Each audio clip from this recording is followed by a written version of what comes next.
যে আমি এমন একটা ভারতবর্ষ চাই যার মস্তিষ্কটা হবে বৈদিক, অর্থাৎ সনাতনী হিন্দু ধর্মের যে ব্রেন, শরীরটা হবে মোহাম্মদীয়, মানে মুসলিমদের যা শারীরিক ক্ষমতা আছে সেই ক্ষমতার বলে ভারতবর্ষ থাকবে। আজকে জয় শ্রীরাম শুনলে মুসলমানরা ভয় পায় কেন না? জয় শ্রীরামের মধ্যে একটা টেরর তৈরি করা হয়েছে। যেমন লিস্টে একদল মুসলমান লোক আল্লাহ একবারের নামে টেরর তৈরি করেছে। স্বামীজি কি চেয়েছিলেন?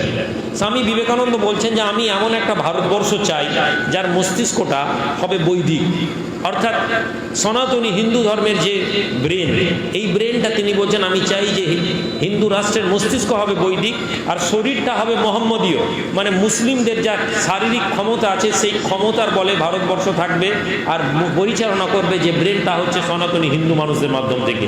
এটা ছিল স্বামীজির ভাবনা।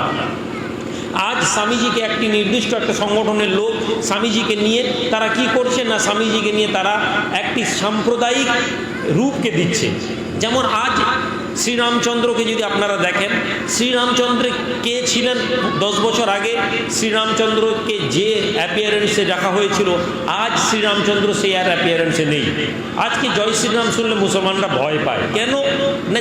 জয় শ্রীরামের মধ্যে একটা টেরর তৈরি করা হয়েছে। যেমন আপনি দেখতে পাবেন মিডিল ইস্টে একদল মুসলমান লোক আল্লাহ একবারের নামে টেরর তৈরি করেছে। মসজিদ আল্লাহ একবার হচ্ছে, আশেপাশের কোনো হিন্দু লোকের কোনো ভয় নেই, দেখুন কোনো টেনশন নেই, আজান হচ্ছে। কিন্তু এই আল্লাহ একবার যদি আমরা এই মজলিসে এনে উচ্চস্বরে বিকট আওয়াজে এমনভাবে আরো প্রেজেন্ট করি, পাশের হিন্দু লোকেরা আতঙ্কিত হবে, আরে বাপরে এরা কি ব্যাপার। তাহলে আমি আপনাদেরকে যেটা বোঝাতে চাইছি, যতক্ষণ না আমরা হিন্দু মুসলিম এটা বুঝতে পারছি, আখেরে আমাদের প্রত্যেকের ক্ষতি।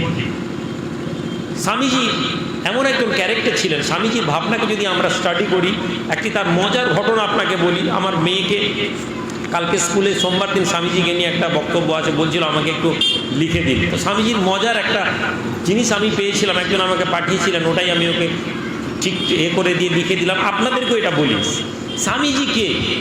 স্বামীজি একজন ব্রিলিয়েন্ট মানুষ ছিলেন, স্বামীজি একজন ত্যাগী মানুষ ছিলেন, স্বামীজি একজন ভারতের রূপকার ছিলেন না। তিনি হিন্দু ধর্মকে রিপ্রেজেন্ট করেননি। আমি রুহুল আমিন ইসলামকে এখানে রিপ্রেজেন্ট করতে আসিনি। আমি মুসলমানদের শুধু ভালো চাওয়ার জন্য এখানে এসে দাঁড়াই। আমি রুহুল আমিন, আমি যখন বাড়িতে থাকি আমি মুসলমান, আমি নামাজ পড়ি, আমি গিয়ে আবার নামাজ পড়বো, আমি মুসলমান হিসাবে আমি নিজেকে গর্বিত বোধ করি। কিন্তু আমি যখন আইমার স্টেজে উঠি তখন আমার ভাবনা থাকে আমার মানুষ মানে কোনো ধর্ম বর্ণের লোক নয়। আমার মানুষ মানে আমার মেদিনীপুরের মানুষ, আমার পাঁশকুড়ার মানুষ, আমার কোলাঘাটের মানুষ, আমার পশ্চিমবঙ্গের মানুষ। যে মানুষের মধ্যে হিন্দু মুসলিম জৈন শিখ যে আছে, যে অভাবী, যে কষ্টের মধ্যে আছে, তার কথা আমি ভাবি। স্বামীজি কে ছিলেন? স্বামীজি সম্পর্কে আপনাদেরকে একটা ঘটনা, মজার ঘটনা শোনাই। স্বামীজি এক সময় একটি প্রোগ্রামে ছিলেন। এই প্রোগ্রামে তিনি ইংরেজদের সাথে একবার গেছেন, ইংরেজদের একটি টেবিলে খেতে বসেছেন। তো তিনি খেতে বসেছেন যখন, পাশ থেকে একজন ইংরেজ বড় সাহেব ঘোষণা করছে, স্বামীজিকে দেখে বলছে শুয়োর আর পাখি দুজনে একসাথে বসে খেতে পারে না। তো ইংরেজ সেটা বলতে চেয়েছিল যে তুমি শুয়োর আর আমি পাখি, আপনার সামনে যদি এরকম কথা বলে, আজকে দেখবেন একদল লোক আপনাকে ইনসাল্ট করে, আপনাকে অসম্মান করে, আপনি কি করেন? কাউন্টার ক্ষমতা দেখাতে যান, কাউন্টার রেগে যান, কাউন্টার আপনি প্রতিবাদ করেন। কিন্তু স্বামীজি কত সুন্দর উত্তর দিয়েছিলেন। স্বামীজি বলছিলেন চিন্তা করবেন না স্যার, আমি পাখি, আমি ফুরুত করে উড়ে চলে যাব, বলে তিনি সাইডের বেঞ্চে চলে গেলেন। তাহলে ওই ভদ্রলোকের কথাকে তিনি কি করলেন? তার কথার মাধ্যম থেকে তাকেই বললেন তুমি শুয়োর, আমি পাখি, আমি উড়ে চলে গেলাম। এটা হচ্ছে মস্তিষ্কের। আমাদের সেলিমবাবু এসেছেন, স্পোক্স পারসন, স্টেজে আসুন। আমাদের আইমার স্পোক্স পারসন জনাব সেলিম সাহেব।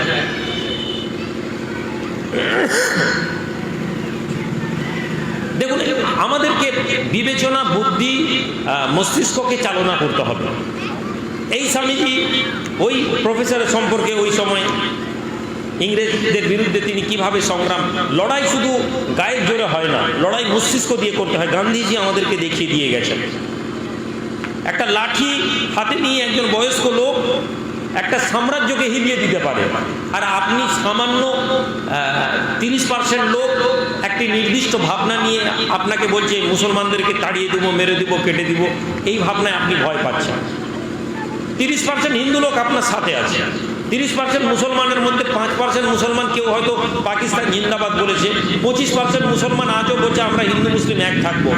60% যেখানে, যে দেশে 60 থেকে 65% মুসলমান হিন্দু লোক এক হয়ে আছে, তারা ভয় পাচ্ছে একটা অশুভ 20-25% লোকের বিরুদ্ধে। তাহলে আমরা ভাবতে যদি না শিখি আমরা ব্যর্থ হয়ে যাব। স্বামীজি যখন বসে আছেন, স্বামীজিকে একজন ওই প্রফেসর স্বামীজির খাতার উপরে শুধু ইডিয়েট বলে লিখে দিয়ে পরীক্ষার পরে ইডিয়েট লিখে দিয়েছেন, অর্থাৎ তিনি বুঝাতে চেয়েছেন স্বামীজি মূর্খ। স্বামীজি গিয়ে বলছেন, স্যার আপনি তো আপনার সিগনেচার করে ছেড়ে দিয়েছেন, আমাকে নাম্বার দেননি। মানে স্বামীজি বলছেন আপনি ইডিয়েট।